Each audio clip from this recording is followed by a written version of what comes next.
عقیل بنی ہاشم نے یہ جو یزید نے کہا تھا کہ اے کاش میرے آبا و اجداد زندہ ہوتے تو آج دیکھ لیتے کہ میں نے کیا کیا ہے. شہزادی نے فرمایا اگر تیرے آبا و اجداد زندہ ہوتے تو وہ بھی اسی جہنم کا شکار ہوتے جس کا شکار تو نے بننا ہے. وجہ یہ ہے کہ تیرا مقابلہ جن کے ساتھ تو مقابلہ کر رہا ہے یہ جوانان جنت کے سردار حسین ابن علی ہیں. یہ جوانان جنت کے سردار ہیں حسین ابن علی. تو ان کے مقابلے میں آیا, ان کو شہید کر کے تو اپنے آبا و اجداد کو یاد کر رہا ہے. نہیں, تیرے آبا و اجداد کا انجام بھی اچھا نہ ہوتا اگر وہ تیرے ساتھ یہاں پر شامل ہوتے. اور چھٹے مرحلے میں عقیل بنی ہاشم نے قتل و شہادت حسین ابن علی علیہ السلام کے نتیجے میں یزید کی دائمی شکست کا اعلان فرما دیا. اے یزید تو ہمیشہ کے لیے شکست خوردہ ہو گیا, اب فتح تیرے مقدر میں نہیں ہے. فتح ہمیشہ کے لیے خانوادہ عصمت و طہارت کے لیے ہے. اور آخری 7واں مرحلہ جو میں نے یہاں نتیجے کے طور پہ لکھا, وہ شہزادی نے اعلان فرما دیا اپنی عظمت کا, اپنی بلندی کا, اپنی رفعت کا. اور کیا کہا, یا یزید کد قیدک وس عصایک وناسب جہدک, جتنی چال بازیاں کرنی ہے کر لے, جتنی مکاریاں کرنی ہے کر لے, جتنی نیرنگیاں کرنی ہے کر لے, جتنا دھوکہ دینا ہے دے لے, لیکن یاد رکھ نہ تو ہمارے ذکر کو مٹا سکتا ہے نہ وحی کا انکار کر سکتا ہے. ہمارا ذکر بھی ہمیشہ باقی رہے گا, اور وحی جو ہمارے نانا پر اتری ہے اور انبیاء پر اتری ہے اس وحی کا انکار بھی تیرے جیسے کسی حقیر کی کیا مجال ہے کہ وہ وحی کا انکار کرے یا وہ ہمارے ذکر کو مٹا سکے. کد قیدک, چال بازیاں کر لے, مکاریاں کر لے, وسع سعیک, تمام کوششیں کر لے, وناسب جہدک, جو کر سکتا ہے کر لے. ہمارا ذکر مٹانا تیرے بس کی بات نہیں ہے, نہ ہی وحی کا انکار کرنا تیرے بس کی بات ہے. برادران ایمانی, مومنین کرام, یہ عقیل بنی ہاشم حضرت زینب کبریٰ علیہ السلام کے خطبے کے اقتباسات تھے جو آپ کی خدمت میں عرض ہوا. گزشتہ 3 خطبوں سے اسی حوالے سے مطالب عرض ہو رہے ہیں. اب اگر اجازت دیجئے تو میں انتہائی مختصر, بالکل مختصر آپ کی خدمت میں آقا سید سجاد کے خطبہ دربار یزید کے کچھ کلمات عرض کر دوں تاکہ وہ نورانیت بھی ہماری گفتگو میں آ جائے. اور جس طرح عقیل بنی ہاشم کا خطبہ غور طلب ہے اسی طرح آقا سید سجاد علیہ السلام کا خطبہ انتہائی غور طلب ہے. میں اقتباس عرض کروں گا آپ کی خدمت میں.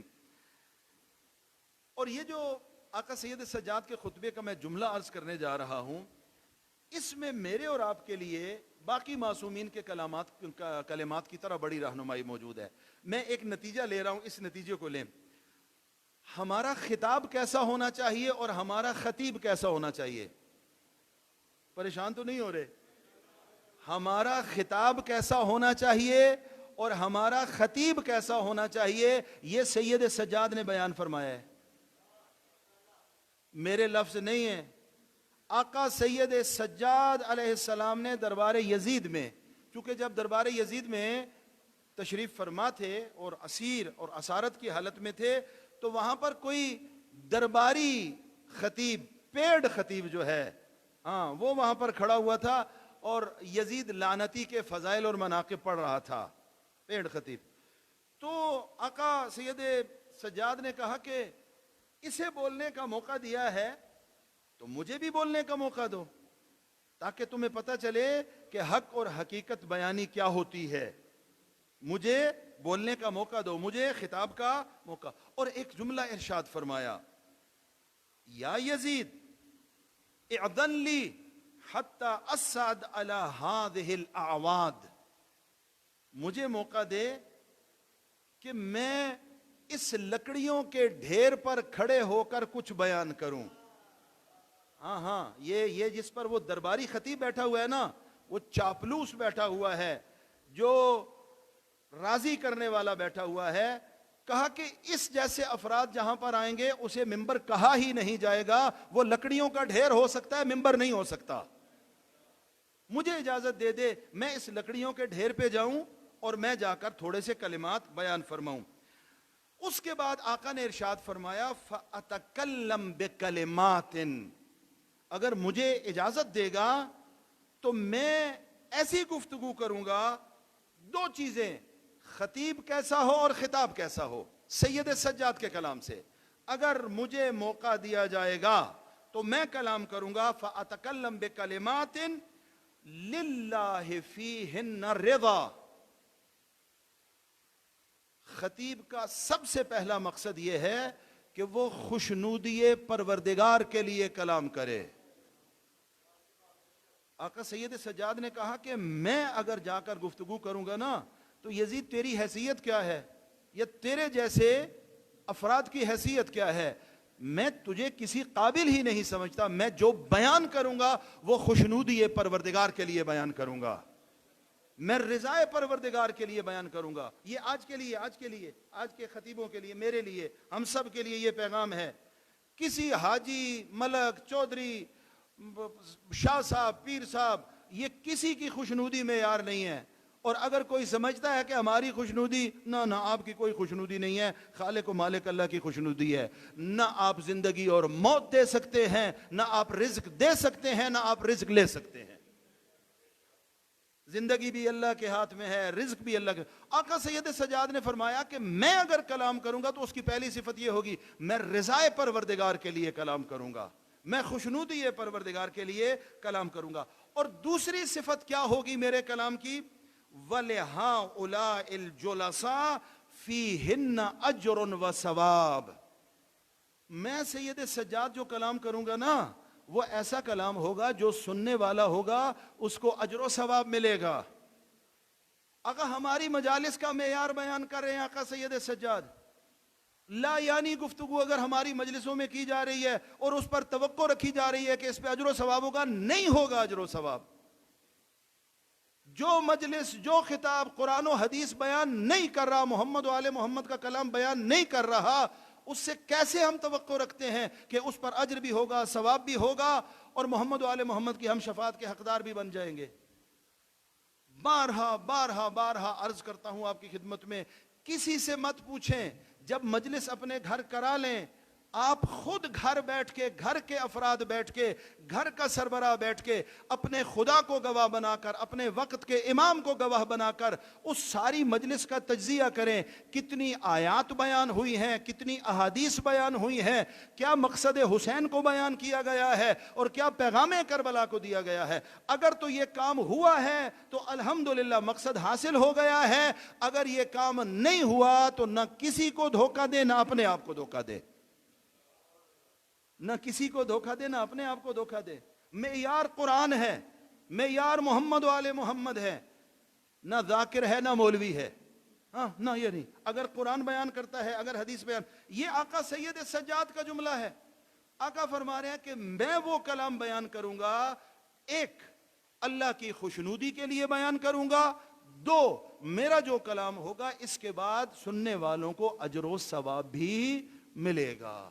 اللہ رب العزت کی بارگاہ میں ذوات مقدسہ محمد و آل محمد علیہ السلام کے وسیلے سے دعا کرتے ہیں، خدایا ہم سب کو صحیح معنوں میں قرآن و اہل بیت علیہ السلام سے وابستہ اور متمسک ہو جانے کی سعادت اور توفیق عطا فرما.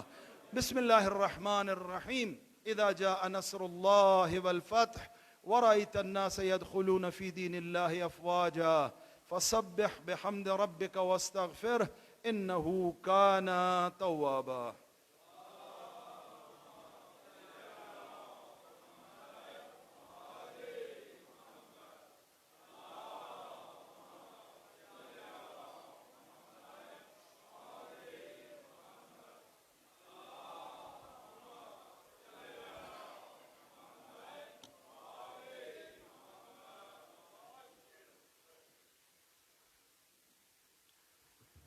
أعوذ بالله من الشيطان اللعين الرجيم. بسم الله الرحمن الرحيم. الحمد لله حمدا كثيرا دائما على كل نعمه وآلائه ونشهد أن لا إله إلا الله وحده لا شريك له إلها أزليا أبديا سميعا بصيرا. ونشهد أن سيدنا ونبينا محمدا عبده ورسوله أرسله بالهدى ودين الحق ليظهره على الدين كله ولو كره المشركون. اللهم صل على محمد وآله الأطهار الأبرار الذين أذهبت عنهم الرجس وطهرتهم تطهيرا.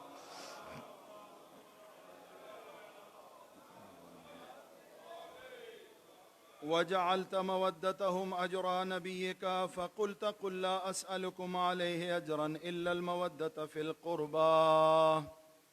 اللهم صل على علي أمير المؤمنين وصي رسول رب العالمين وعلى فاطمة الزهراء سيدة نساء العالمين وعلى الحسن والحسين سيدي شباب أهل الجنة وعلى علي بن الحسين ومحمد بن علي وجعفر بن محمد وموسى بن جعفر وعلي بن موسى ومحمد بن علي وعلي بن محمد والحسن بن علي والحجة بن الحسن القائم المنتظر المهدي.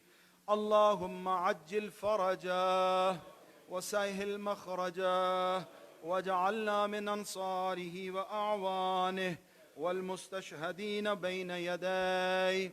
اللهم اغفر للمؤمنين والمؤمنات والمسلمين والمسلمات الأحياء منهم والأموات.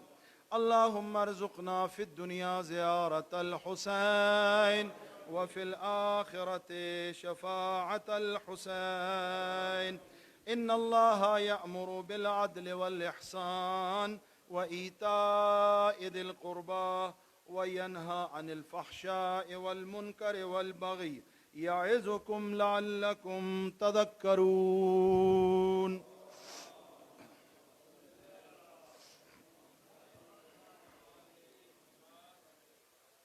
مومنین کرام، برادران ایمانی، سروران معظم، سب سے پہلے اپنے آپ کو اور آپ بزرگواروں کو تقوی الہی کی نصیحت اور وصیت کرتا ہوں.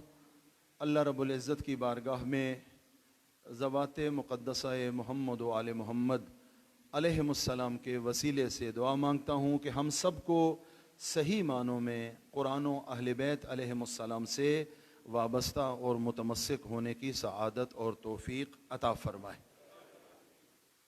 برادران ایمانی، یہ ایام اربعین کے ایام ہیں، زیارت آقا سید الشہداء علیہ السلام کے ایام. اور کتنا اجر و ثواب ہے مولا حسین کی زیارت کا، یہ عرض ہو چکا متعدد مرتبہ. ابھی چونکہ وقت نہیں ہے، میں اس موضوع کی طرف نہیں جا رہا. مختصر ایک نقطہ عرض کر کے آپ کی زحمت تمام کروں گا. معصوم سے منقول ہے روایت، اس سے عظمت زیارت سید الشہداء کا پتہ چلتا ہے اور اہمیت زیارت سید الشہداء کا پتہ چلتا ہے. معصوم نے فرمایا کہ نمک سے روٹی کھا لینا سال بھر، نمک سے روٹی کھا لینا، لیکن حسین کی زیارت کو ترک نہ کرنا، کربلا حسین کی زیارت کو ترک نہ کرنا. اس سے عظمت زیارت سید الشہداء کا پتہ چلتا ہے، مقام زیارت سید الشہداء کا پتہ چلتا ہے. پھر ظاہر ہے جو ظاہر ہے اس کی عظمت بھی اسی تناسب سے بہت زیادہ ہے. ہاں ظاہر نجف سے جا کر مشی کرتے ہیں، کربلا جاتے ہیں، تو عام طور پہ تصور یہ ہے کہ جو ثواب بیان کیا گیا ہے کہ ہر قدم کے بدلے جو زمین پر رکھتا ہے حج کا ثواب ہے، جو اٹھاتا ہے عمرہ کا ثواب ہے، ایک گناہ اس کا محو کیا جاتا ہے، ایک نیکی اس کے نامہ اعمال میں، اس مضمون کی روایات. تو عام طور پہ تصور کیا جاتا ہے کہ جب وہ نجف سے مشی کا ارادہ کرے گا تو اس کو یہ سارا اجر و ثواب ملے گا. نہ، ایسا نہیں ہے. جب آپ گھر سے ارادہ فرماتے ہیں، یہ ثواب آپ کو گھر سے ہی اللہ عطا فرمانا شروع کر دیتا ہے. یہ اجر و ثواب زیارت آقا سید الشہداء کا اسی گھر سے اٹھائے جانے والے قدم پر اللہ آپ کے اور ہمارے نامہ اعمال میں لکھتا ہے۔ کم و بیش 17 مرتبہ تاریخ میں آقا سید الشہداء کی قبر مطہر کی شان میں جسارت اور گستاخی کی گئی ہے۔ 17 مرتبہ کم و بیش، احتیاط کا دامن تھامتے ہوئے کم و بیش 17 مرتبہ گستاخی کی گئی ہے۔ یہ گستاخی میں ادب کے دائرے میں رہ کر عرض کر رہا ہوں، یعنی اپنی اس پلید فکر کے نتیجے میں بھرپور کوشش کی گئی ہے کہ آقا کی قبر کا نشان مٹا دیا جائے۔ 70 مرتبہ اتنا اجر و ثواب جب بیان ہوا تو کوششیں کی گئیں کہ رکاوٹیں کھڑی کی جائیں۔ میں تاریخ عرض کر رہا ہوں آپ کی خدمت میں۔ 3 مرتبہ متوکل عباسی نے اپنی 14 سالہ حکومت 24 سالہ دور حکومت میں 3 مرتبہ متوکل عباسی نے یہ جسارت کی ہے۔ 3 مرتبہ قبر آقا سید الشہداء کو، اس کے نشان کو مٹانے کی کوشش کی ہے۔ پہلی مرتبہ ہارون الرشید نے کام کیا آقا سید الشہداء کی قبر کے نشان کو مٹانے کا، بلکہ وہاں پر جو بیری کا درخت تھا اور جس کی علامت زیارت کے طور پہ پہچانا جاتا تھا، یہاں سے آپ جانتے ہیں نہیں پتا، اس طرح کا مرکز پہ گنبد نہیں تھا، تو کہاں جائیں، کہاں جہاں پہ بیری کا درخت ہے وہ آقا حسین کی قبر ہے۔ اس بیری کے درخت کو بھی کاٹ دیا گیا۔ اچھا، بعض منابع میں پیغمبر سے ایک روایت منقول ہے، لعن اللہ قاطع السدرہ، خدا لعنت کرے بیری کا درخت کاٹنے والوں پر۔ توجہ نہیں فرمائی آپ نے؟ وہ پیغمبر نے روایت بیان کی، بیری کا درخت کاٹنے والوں پر اللہ کی لعنت ہو۔ خوب درخت کاٹے جاتے ہیں بھائی، یہ کیا مطلب ہوا جو بھی بیری کا درخت کاٹے گا اس پر اللہ کی لعنت ہوگی؟ نہیں، ہر درخت کی بات پیغمبر نے نہیں فرمائی۔ جو حسین کے قبر کے سہارے لگے ہوئے، کنارے لگے ہوئے بیری کے درخت کاٹے گا، اللہ کے رسول نے فرمایا ہے لعنت خدا کا حقدار ہوگا۔ لعن اللہ قاطع السدرہ، بیری کا درخت کاٹنے والوں پر۔ اچھا، میرے اور آپ کے لیے تو یہ ایک روایت کافی ہے کہ جو پیغمبر کے اس بیٹے کی راہ میں، اس کی زیارت کی راہ میں رکاوٹ اس انداز میں کھڑی کرے گا کہ درخت کاٹے گا، وہ پیغمبر کی نگاہ میں ملعون ہے۔ صرف درخت کاٹنے والا بھی جو علامت ہے اس کی راہ میں رکاوٹ، وہ ملعون ہے۔ تو جو اس سے بڑی رکاوٹیں پیدا کریں گے ان کا پیغمبر کی نگاہ میں کیا مقام ہوگا؟ یہ اچھا، یہ پہلی مرتبہ ہارون الرشید نے کام کیا، بیری کا درخت کاٹا۔ متوکل عباسی کے دور میں زائرین سید الشہداء جو حسین کی قبر کی زیارت کے لیے جاتے ہیں، محتاط انداز اور تبصرہ، 70,000 زائرین کو شہید کیا گیا۔ 70,000 زائرین قبر حسین کو شہید کیا گیا۔ توجہ فرما رہے ہیں؟ یہ کیوں عرض کر رہا ہوں؟ دنیا والوں کی نظر میں کوئی ریاست، کوئی مملکت اور کوئی حکومت اور کوئی ادارہ جس مقام اور مرتبے کا مالک ہوتا ہے ہوتا رہے، جو حسین کی راہ میں اور زیارت کی راہ میں جانے والوں پر بمباری کرے گا، ہماری نظر میں وہ صرف اور صرف لعنتی ہے اور کچھ بھی نہیں ہے۔ جو حسین ابن علی علیہ السلام کے زائرین پر بمباری کر رہا ہے، اس زیارت کی راہ میں رکاوٹیں کھڑی کر رہا ہے، وہ پیغمبر کے اس فرمان سے الہام لیتے ہوئے اور استنباط کرتے ہوئے اور تنقیح منات کرتے ہوئے یہ کہا جا سکتا ہے وہ رحمت خدا سے دور ہے۔ یہ کون ہے؟ یہ فرزند پیغمبر کی زیارت کے لیے۔ اور ایک جملہ عرض کروں، تاریخ میں جتنی سختیاں کی گئیں یہ اس کا عشر عشیر بھی نہیں ہے جو آج ہو رہا ہے۔ یہ اس کا عشر عشیر بھی نہیں ہے۔ ہر 6 میل پر چیک پوسٹ بنائی گئی، یہ میں عرض کر چکا ہوں کسی مرحلے پر، ہر 6 میل پر چیک پوسٹ بنائی گئی، اور وہ چیک پوسٹ والے کیا کرتے تھے؟ وہ ٹیکس لگاتے تھے۔ ٹیکس کیا تھا؟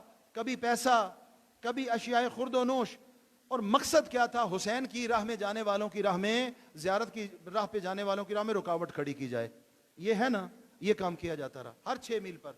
ایک بڑا پیارا واقعہ تاریخ کی کتابوں میں موجود ہے کہ کہا ٹیکس لے رہے ہیں، زائرین کی تعداد کم نہیں ہو رہی، بڑھ رہی ہے۔ ابھی آپ کی اس محفل میں، اس جمعے کے خطبے میں بہت سے ایسے افراد ممکن ہے تشریف فرما ہوں جن کی خواہش تھی، حسرت تھی، لیکن کسی وجہ سے اس سال نہیں جا سکے. ہاں، کسی وجہ سے نہیں جا سکے. تاریخ گواہ ہے اور ہم آج بھی دیکھ رہے ہیں حسین کے زائرین کی تعداد میں کمی نہیں ہو رہی، اضافہ ہو رہا ہے. کمی نہیں ہو رہی. بھائی تعداد تو بڑھ رہی ہے، ٹیکس لگا دو، ٹیکس لگایا ہے، اضافہ کر دو، اضافہ کر دیا اور اضافہ کر دو، تعداد کم نہیں ہو رہی. اب کیا ہے؟ اب ہاتھ کاٹنا شروع کر دو. جو حسین کی زیارت کے لیے جائے گا ٹیکس دے گا اور اپنے ہاتھ کٹوائے گا. ایک بوڑھی ضعیفہ آ رہی ہے، اپنی پوٹلی اپنے شانے پہ ہے، کمر خمیدہ ہے اور چلتی آ رہی ہے. ہاں مائی کدھر جا رہی ہے؟ اپنے آقا مولا حسین کی زیارت کے لیے جا رہی ہوں. ہاں حسین سے بڑی محبت ہے، بہت محبت ہے حسین سے، بڑی محبت ہے. پتہ ہے حسین کی زیارت کے لیے جانے والوں کو ٹیکس دینا پڑتا ہے. ہاں پتہ ہے، ٹیکس کے لیے تیار ہوں. نہیں پیسہ نہیں چاہیے، حسین کی راہ میں جو چاہو گے دے دوں گی. ہاتھ کاٹا جائے گا، میں تیار ہوں. بایاں ہاتھ آگے کیا، کہا حسین کی محبت کا دم بھی بھرتی ہے اور دایاں ہاتھ حسین کی راہ میں قربان نہیں کرتی، بایاں ہاتھ قربان کرتی ہے. کہا دایاں ہاتھ اپنے مولا کی راہ میں پچھلے سال قربان کر چکی ہوں. دایاں ہاتھ میں پچھلے سال قربان کر چکی ہوں. قتل حسین ابن علی، اس کے نتیجے میں مومنوں کے دلوں میں اللہ نے ایک حرارت رکھی ہے، لا تبرد ابدا. یہ حرارت کبھی ٹھنڈی ہونے والی نہیں ہے، ٹھنڈی ہونے والی نہیں ہے. ایک جملہ زحمت تمام، ایک جملہ. معصوم نے ارشاد فرمایا، یاد رکھو، اگر جاؤ بسم اللہ بڑی اچھی بات ہے، زیارت پہ جاؤ، ہر سال جاؤ، بار بار جاؤ، لیکن اگر کبھی نہ جا سکو تو کیا پھر زیارت نہیں کر سکتے؟ معصوم نے فرمایا ایک کام کرو، اپنے صحن خانہ میں، یہ روایت سے نتیجہ لے کے عرض کر رہا ہوں، اپنے صحن خانہ میں اپنے گھر کی چھت پہ چلے جاؤ. ایک کام کرو. کیا کام؟ رخ کرو کربلا کا اور ایک جملہ کہو، السلام علیکہ یا ابا عبداللہ، السلام علیکہ یا ابا عبداللہ. ایک جملہ. اللہ اس کو بھی تمہاری زیارت کے طور پہ قبول فرمائے گا. البتہ ایک جملہ ساتھ اضافہ فرمایا. کہا یہ جملہ کہتے ہوئے اپنے تصور کو مہمیز دو، اپنی فکر و شعور کو بلندی پہ لے جاؤ اور اس کٹے ہوئے بدن کو اپنے تصور میں لے آؤ جو بدن میری پھوپھی زینب نے دیکھا تھا. جس عالم میں زینب اپنے بھائی کے پاکیزہ بدن میں آئی تھی، اسے چشمے تصور میں لے آؤ. اور کیا منظر تھا؟ آئی ہے بدن پر، اور بدن کس عالم میں ہے؟ زخمی ہے، کٹا ہوا ہے، اور سب سے بڑا جملہ، سر بدن پر موجود نہیں ہے. ایک جملہ عقیلہ بنی ہاشم نے فرمایا، انت اخی الحسین، کیا میرا ماں جایا تو ہے جسے میری ماں فاطمہ زہرا نے اس انداز میں محنت سے پالا ہے؟ کیا وہ حسین تو ہے؟ پھر رخ کیا نانا کے مدینے کا، یا جدہ یا رسول اللہ صلی علیک ملائکۃ السماء. اے نانا محمد مصطفیٰ، آپ کی عظمت یہ تھی آسمان کے فرشتے آپ پر درود بھیجا کرتے تھے، لیکن ذرا کربلا میں آئیے، منظر کیا ہے؟ ھذا حسین، یہ آپ کے دوش کا شاہ سوار حسین ہے، لیکن اب منظر مدینے والا نہیں ہے. اس کے پاکیزہ بدن سے سر کو جدا کر لیا گیا ہے، مرمل بالدماء، کربلا کی خاک اس کے بدن پر ہے، مسلوب العمامۃ والرداء. جب سر نہیں ہے تو امامہ کہاں ہوگا؟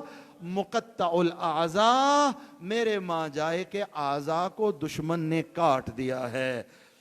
اللہ رب العزت کی بارگاہ میں دعا کرتے ہیں ہم سب کو صحیح معنوں میں دامن قرآن، دامن اہل بیت علیہم الصلاۃ والسلام سے وابستہ اور متمسک ہو جانے کی سعادت اور توفیق عطا فرمائے. بسم اللہ الرحمن الرحیم. انا اعطیناک الکوثر فصل لربک وانحر ان شانئک هو الابتر.